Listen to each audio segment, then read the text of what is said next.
Hey folks, tonight we're putting the philosophy on hold and heading somewhere grimmier, greasier, and arguably more fascinating, the saloons of the Wild West. Sure, these places were known for whiskey, brawls, and pianos that sounded like dying cats. But what about the food? Was it really just endless beans and bacon, or were there some surprises waiting behind those creaky swinging doors? Before we get into it, go ahead and tap like and subscribe, but only if you actually enjoy this kind of stuff. And drop a comment, letting me know where you're tuning in from and what time it is. Seriously, I love seeing who's out there in the void with me. Now dim the lights, turn on a fan if you've got one, and let's ease into this dusty, delicious corner of history. The first thing that hit you when you walked into a saloon wasn't the music or the sound of someone losing their life savings at poker. It was the smell. And not the sizzling steak and cornbread fantasy kind. I'm talking about a real nose punch of aromas. Sweat-soaked cowboys, stale beer, tobacco juice, moldy wood, and horses that hadn't bathed since the Civil War. If you were lucky, really. Lucky. You might catch the faintest whiff of food cooking in the back. Some saloons tried to cover the stink with pipe smoke or sawdust on the floor. Others didn't bother. "You don't come here for the air," the barkeep might grunt, swatting flies with a rag that looked like it lost a knife fight. And yet, behind it all, there was always a kitchen. Sort of. It could be a fire pit in a corner with a pan of beans, bubbling over embers. Or maybe a cranky woman in a soot-blackened apron, stirring a pot of mystery stew with a spoon she definitely used in a bar fight. If you could smell dinner through the fog of sweat and whiskey vapor, congratulations. You had a shot at eating. Now, saloon dining wasn't exactly 5-star. No servers, no menu.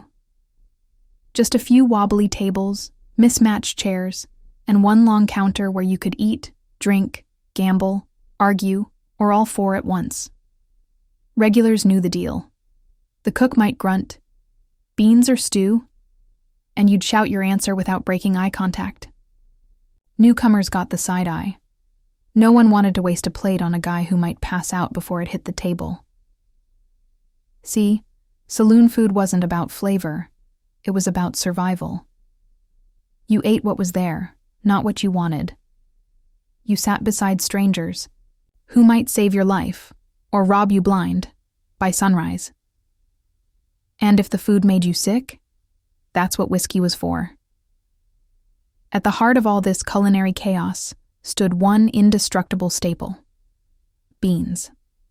Not because they were tasty, but because they were cheap, nearly immortal, and could survive anything from a bar fight to a stampede without flinching. Pinto, black, navy, it didn't matter. If it was vaguely edible and could be boiled into submission, it made it into the pot.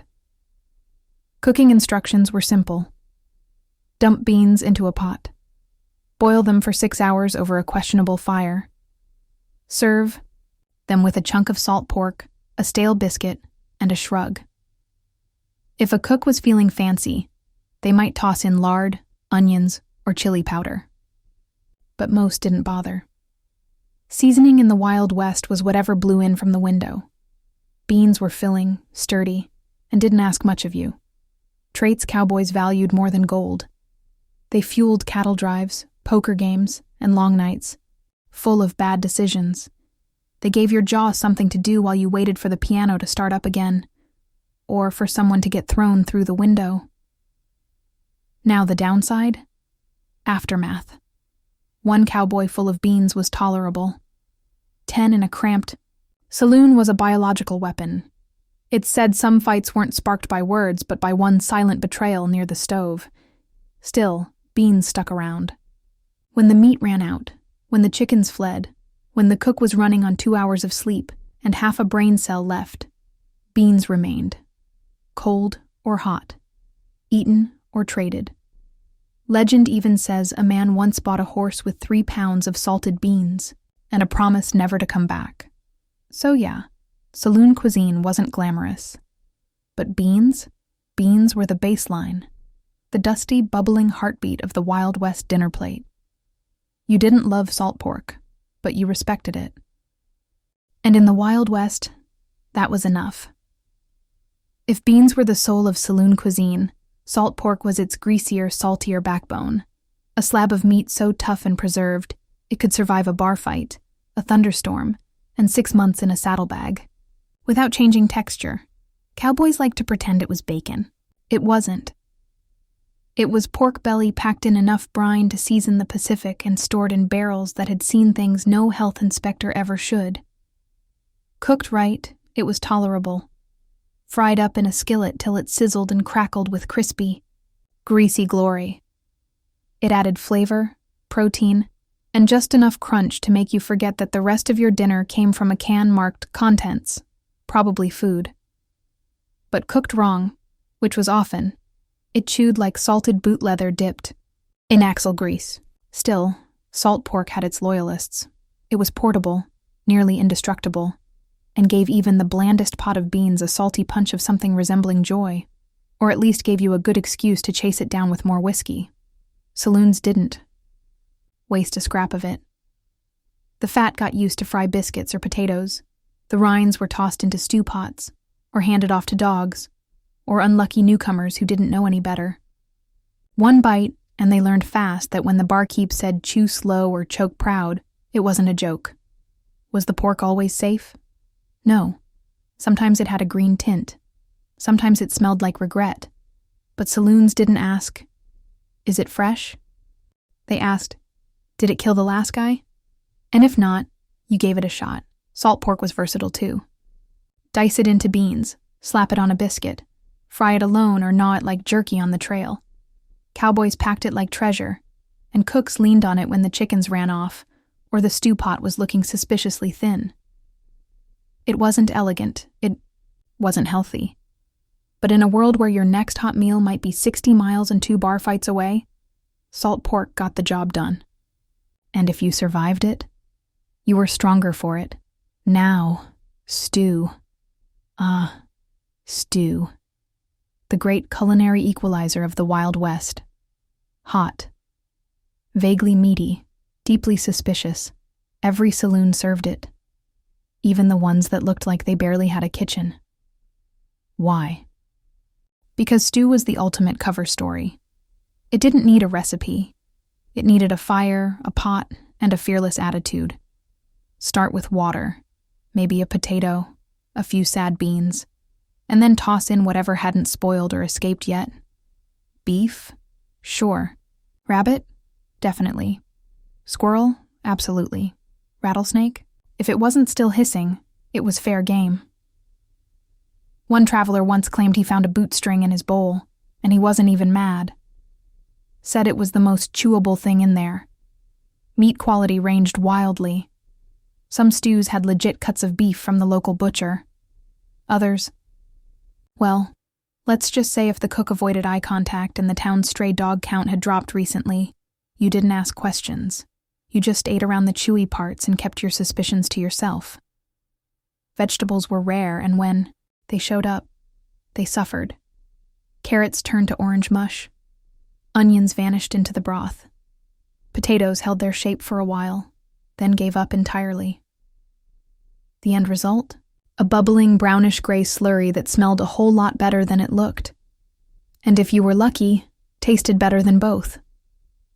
Spices were rare. Salt was essential. If you got black pepper, you were in a high-end place. If there was chili powder in the mix, congrats. Your sinuses were about to be cleared like a stampede through a cactus patch. But mystery or not, stew was comfort food. It was warm, it filled your stomach, and if you squinted hard enough, it almost felt like a home-cooked meal. Assuming your home was run by outlaws and fueled by questionable ethics. For the weary cowboy, stew wasn't a treat. It was survival. It was hot, it was filling, and it could be stretched infinitely just by adding more water. One pot could feed a dozen men or last 3 days, slowly thickening into something between gravy and industrial adhesive. You didn't eat stew because it was delicious. You ate it because it was there, it was warm, and everything else on the menu was either tobacco or regret. Rule number 1, never ask what's in the stew.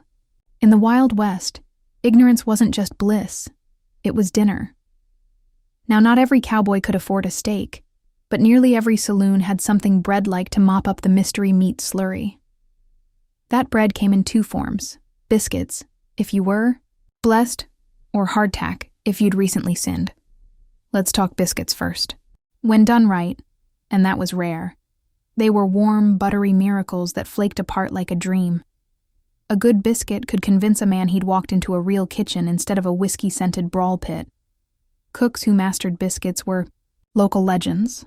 Some swore by lard, others by buttermilk, and a few probably just had blessed hands and low standards. Biscuits were best fresh from a cast-iron pan, served with beans, stew, or a suspicious pat of butter that may or may not have seen refrigeration.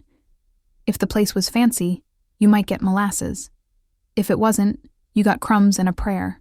Then, there was hardtack, bread's undead cousin. A slab of flour and water baked until it could stop a bullet or break a tooth. Originally made for soldiers and sailors, hardtack made its way west because it never went bad. It also barely qualified as food.